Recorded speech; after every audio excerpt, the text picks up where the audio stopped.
Okay, finding the angle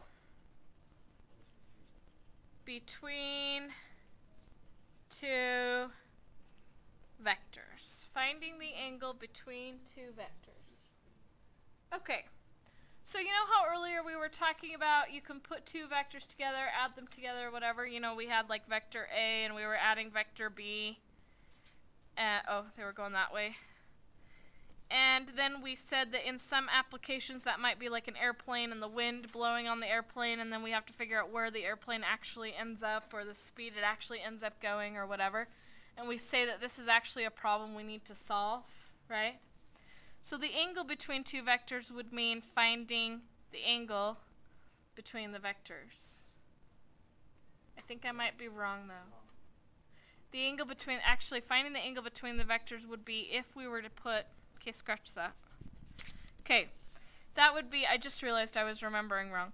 That would be if we actually put both angles together.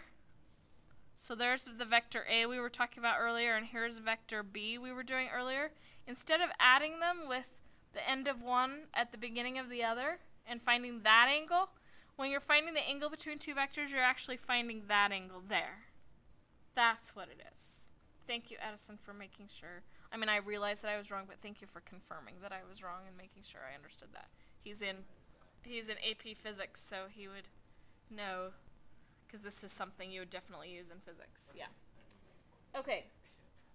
So the angle between two vectors can be found by cosine alpha, so we're going to call this alpha, is equal to taking angle A dot B. Do you remember earlier how we learned to find a dot product? And I said we would be using it later. Here it is. And then we do the magnitude of vector A times the magnitude of vector B. And we just work through that problem to find the answer. So we're looking for the angle, which means really our formula should be inverse cosine of this stuff. But this is the way they always give you the formula in books and such. But doesn't it mean the same thing as that? Yeah, so we're actually finding the angle that would mean we do that. Okay, let's do an example.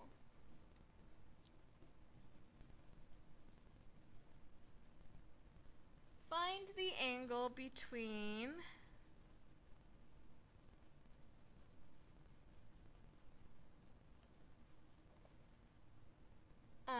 the vector -5, +9, and this is weird because they're similar numbers, but you'll see because I'm going to get to an important point with it in a minute. 9, 5. Okay, so those are the two vectors. If you want to sketch out a picture, you can. You don't have to. So -5, 9 would be a vector going up that direction. 9, 5 would be a vector going kind of that direction.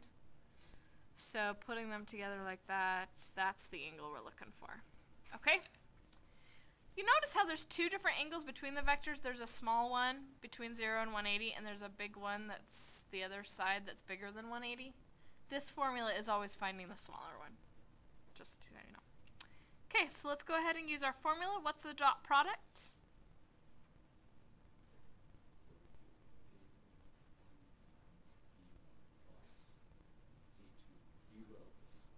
Okay, so we do -5 times 9 plus 9 times 5, which does end up getting us 0. If it wasn't 0 on the top, though, we would want to finish the problem, so let's go ahead and work through that. So it would, although normally if you get a 0 on the top, you can stop. You don't need to do the square roots on the bottom because 0 over anything is 0. But just for the sake of practicing, let's go ahead. So we would do -5 squared plus 9 squared, so that's 25 plus 81. So what is that? 106? Sounds right. Okay. And then the other one would be 9 squared plus 5 squared, which would also be 106. So you would multiply 106 times 106, so you would have a big number here. And then you would divide, so then you would have a big number here, a big decimal with 0. Some number on the top, and in this case, like whatever that 1,000 of number is in the bottom, right? Did anyone multiply it? Because it doesn't really matter, but... Okay, I didn't quite hear it, but you're fine. You've got it, so that would go there, right? Okay, but then we're missing an important step, which is what? Inverse cosine. So that we then have to do the inverse cosine of, in this case, 0. It doesn't even matter what's on the top. So if we do the inverse cosine of 0, what answer do we always get? 90. My goodness, that's a 90-degree angle between those two vectors. When that happens, in geometry you learned that that is called perpendicular.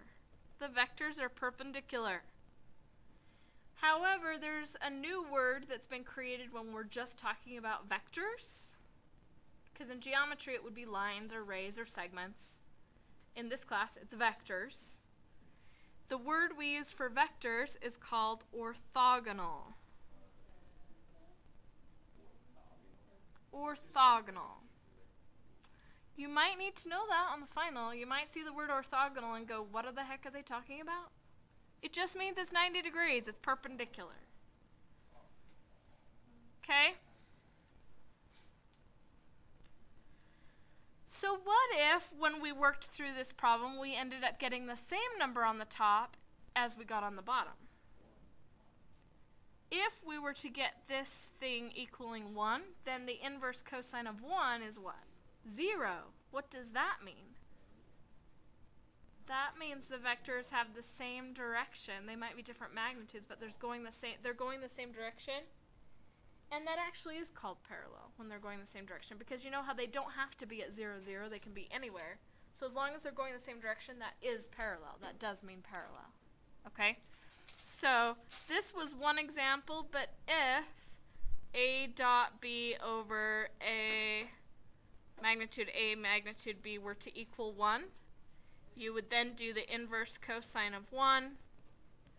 Your answer for the angle would be 0, and therefore the vectors would be parallel. And there's no fancy word for that. It's just called parallel. Isn't that nice?